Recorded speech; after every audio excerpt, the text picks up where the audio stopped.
Today, we are going to talk about John Fitzpatrick. I have no idea who he is. A couple nights ago, Royal Griff put out on her YouTube channel a podcast. Mm-hmm. John Fitzpatrick is, I don't quite know his age. I want to say he's in his 70s. So this man is like a billionaire. He owns a bunch of hotels and he's a philanthropist, okay? So he's the owner of the Fitzpatrick Hotel Group. He was born in Dublin, international guy.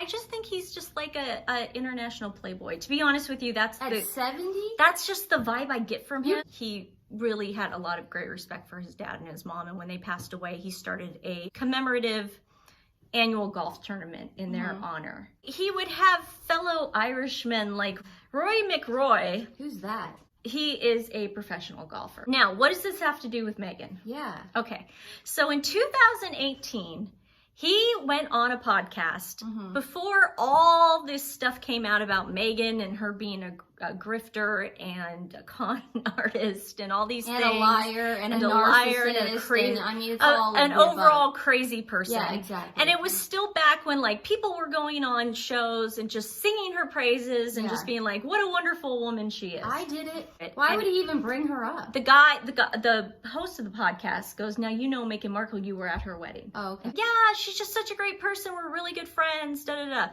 And he goes with the Suits cast because he's just one of those like philanthropists, and you know who I'm talking about because we would hang out with people like that too.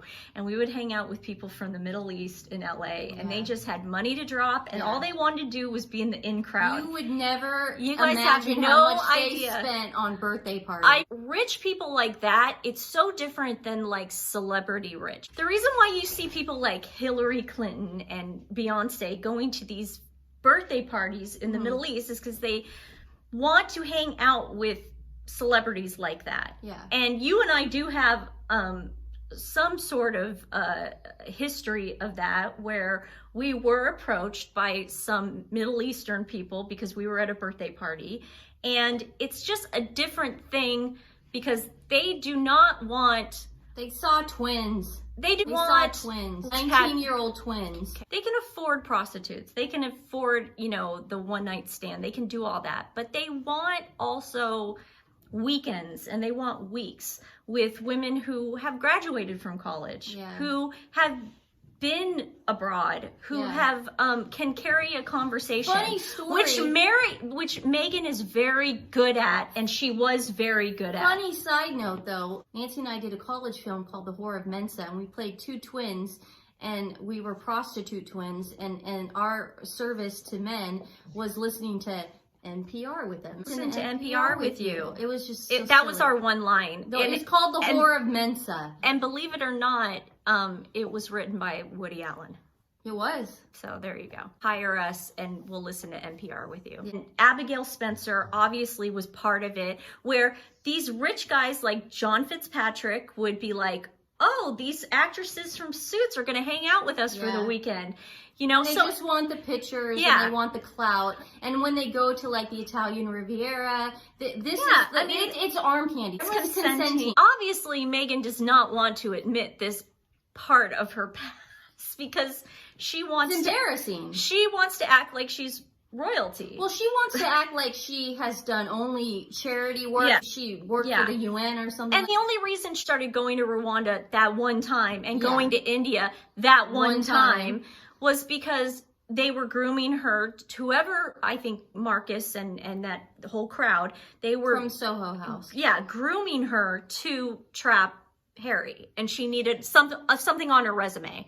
Obviously, they are recruiters, dude. I mean, we know that. They're for some reason for some reason, of course, you want to infiltrate the royal family. Why would you not? That's the thing. John Fitzpatrick has probably more money than Charles. It's the status. Yeah. It's the access. It's sort of, Jackie O. She married Onassis not for love, guys. She married him and she became a yacht girl. It's not that big of a deal. She wanted to be taken care of. He wanted to take care of her. She had a brain on her, so go do it. Yeah. But the fact that Meghan's just blatantly lying about it is just so irritating to me. Yeah. We know what you were doing. You know, just admit it. Get over it. So then I hear this podcast, and we're going to listen to it right now. This is Stephanie's reaction for the first time. You're going to see why, because he is very selective in his wording, but he literally does spill the beans. Oh, I'm sure he does. To a person like me who's been like in that life before, like I've been approached, so I'm like, oh my God, yeah, she was a freaking yacht girl. Oh my God. But she actually did it. She actually accepted the invitations. Yeah. Unlike me, who I was like, oh man, I'm not going to do that. Are you crazy? Like I couldn't, like, because not only... I once got approached and Nancy goes, take one for the team. I did. I said, take one for the team. And we were down by our pool and I'm thinking to myself, oh my God, my sister really just said that. She's Dude, we were going to go, to Vegas. Yeah, for the weekend and private jet and everything. And Nancy's like, dude, just take one for the team. Because we were going to, because he called. She wanted to bring all her friends. He called and and he wasn't like a John Fitzpatrick. He was a Hollywood guy. And he called and he said, pack your bags and get your sister and your two friends. He's like, take one for the team. And I was like, that sounds awesome. And then Stephanie was like, I'm the one who's going to have to do stuff this weekend. Like, I don't want to work, man. That's crazy. Now we're going to listen. Let me hear this. Okay. I was sitting in the bar one day. Rory McIlroy was there. He was playing a golf competition, and Pádraig Harrington, they were playing upstate somewhere. But they had a few days off. And I see Rory in the corner with a baseball hat down, and somebody with him, but I didn't see who was with him. So I go over to say hello to him, and who was he sitting beside? Meghan Markle. And I was a huge fan of suits. I love suits. So we got talking, and I figured it out. How he got to know her was, he only had met her that day too, because the Ice Book Challenge was on. And he was sitting there on Facebook or whatever, and she was in whatever way they were connecting, he challenged her, and he realised that she happened to be 100 yards from the hotel. Her best friend lives on 57 between Lex and 3rd. So he went over to her place and they met them and they did the Ice Book Challenge. He brought her back for a drink.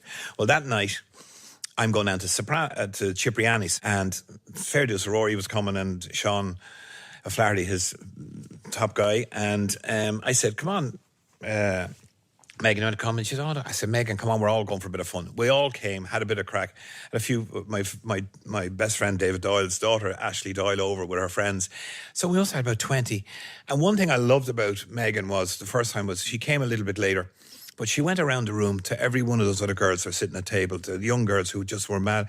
But she never had any sense of status, or that's, you know what I mean? She was brilliant. So we had a great fun. So that's how I got to know her. Then she got invited to speak in Trinity College. So when she was here, I took her for dinner, and then she was kind of seeing some, but it wasn't. I think it was off then at this. They were living together.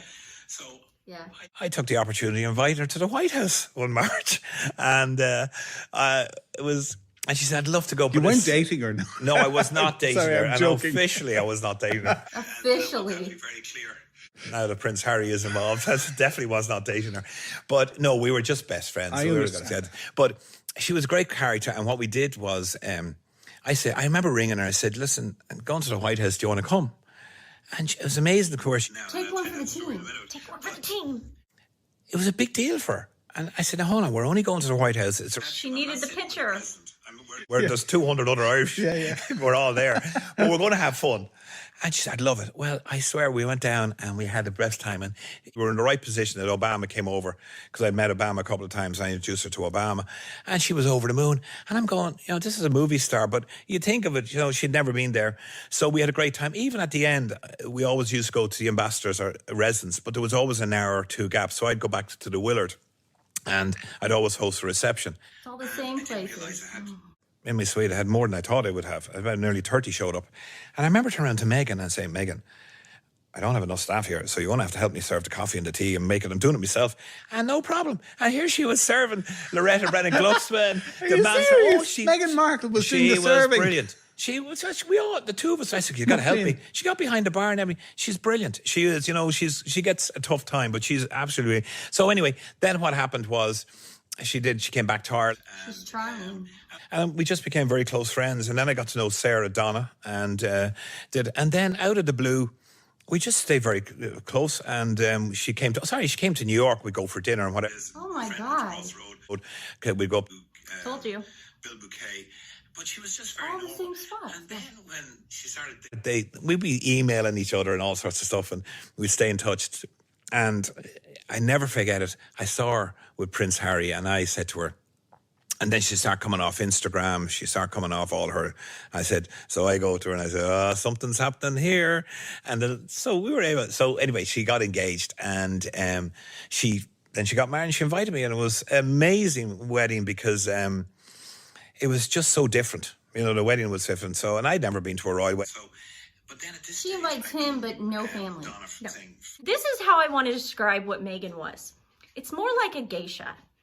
They like the fact that you can work the room. Like, Be social. yeah, and that's something I think Meghan is really good at. Oh yeah, she is. I have to give her credit for that. She's a great manipulator. Now, she completely sucks. For some reason. She's lost her sparkle, that Meghan sparkle, that get charm. It back because she's gonna marry a billion. She's gonna be Jackie Oh no, O. she's gonna marry him. Jackie O. Oh yeah, no, she's gonna find an Onassis and she's gonna marry that 100%. She didn't care about Harry's feelings. Yeah. She didn't care about the Queen's feelings. No.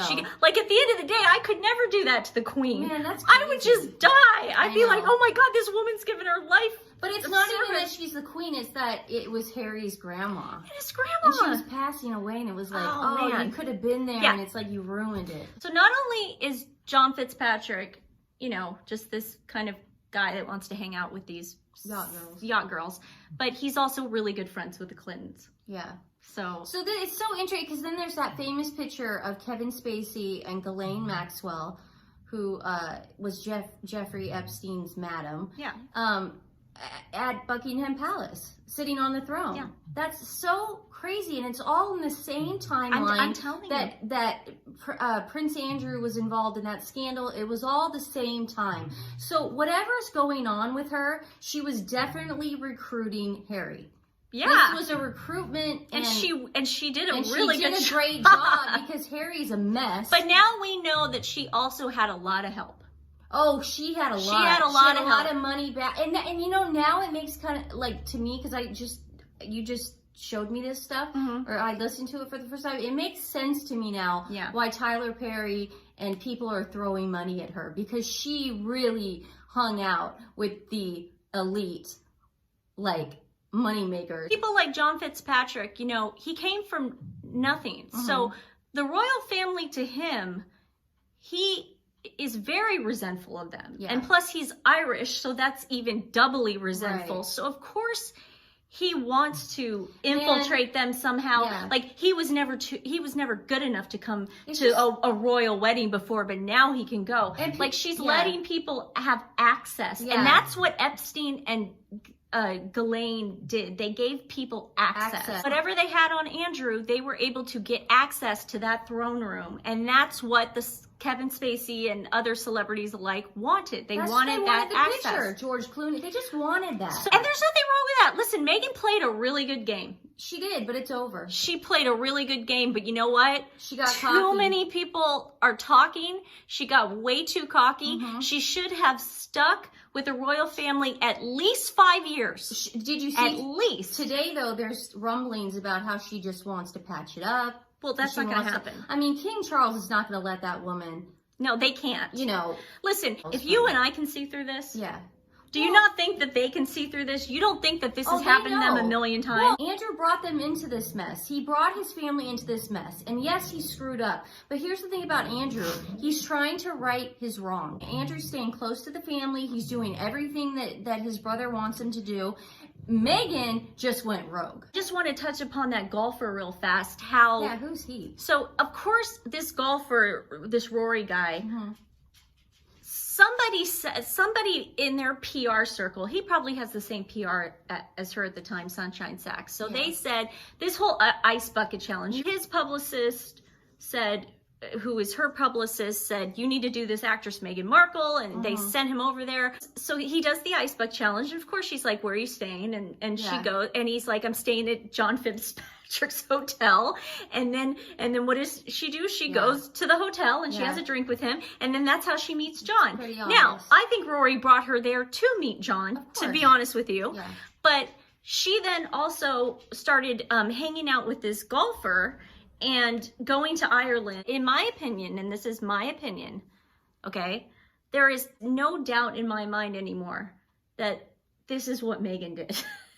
Yeah, no, there's no doubt. After hearing that podcast. Yeah, so we know what she did. She manipulated Harry. She infiltrated the royal but family. This was the kind of girl she was. She took a ton of pictures that we haven't even seen yet. Okay, she is holding back so much information right now, your head would spin. Because all these women do is take pictures. Collateral. All they do, they take the collateral and then they recruit.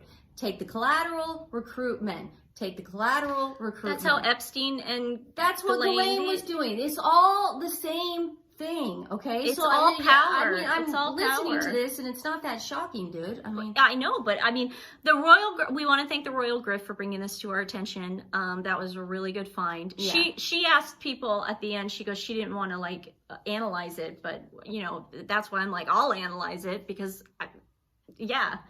I mean, you can hear it.